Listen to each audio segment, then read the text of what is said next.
Hey Brian, here's a video of our lesson. We're going to go over quite a bit of information here. The good thing is we built this all into a routine. The swing on the right is going to be one of the first of the day, and the first thing we're going to look at here is your grip. In this routine we had you hold the club up in front of you at a 45-degree angle and make sure that that club face is square. And when we did, we had that V of your left hand pointing at that right shoulder, and we had the V of the right hand pointing up the middle of your shirt. That one was a little tricky for us. That right hand kept trying to creep up underneath the club. We also had where that pinky wasn't digging inside between the pointer finger and the ring finger of your left hand. So we've got also have what we're going to call a trigger finger on that right hand. There's a little bit of space underneath or between the pointer finger and the left hand, or excuse me, the pointer finger and the middle finger.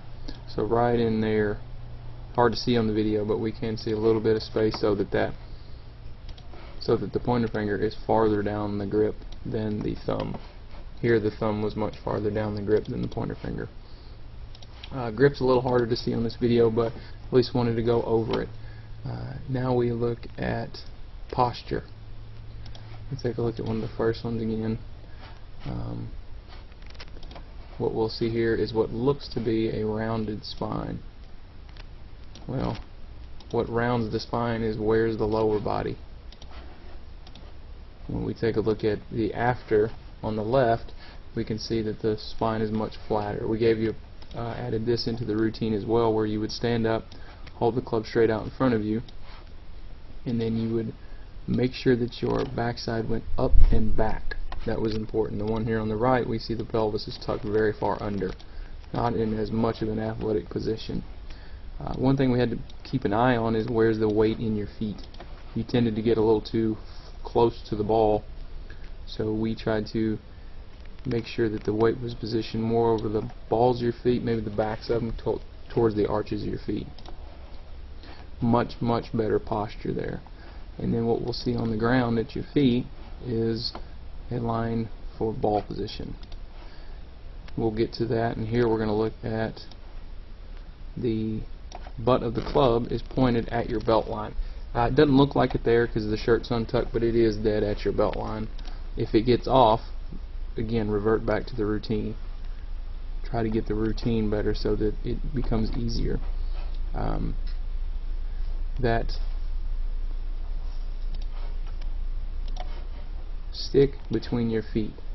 We added this to the routine so you would start with your feet together. When you would step with your left, we had that a club head off the left heel. That is with every club. The only foot that changes is the right foot. Along with the club, it gets a little wider. And we'll also see that that left foot has a little bit of flare to it, so it's pointed slightly to the left. That's just going to help that hip to rotate better. That ball position will be through every club through the bag except the driver. When we get to the driver, we're going to notice that ball is going to be much closer to the left heel. We look at these, a lot of them are on the left heel. Camera angles can make them look a little different. Here's Ricky Fowler. We see again ball position dead on the left heel with the driver. So today was mostly about building that foundation, grip, posture, and ball position, so we can start to add the bricks of the golf swing to it. Really good start. Thanks, Brian.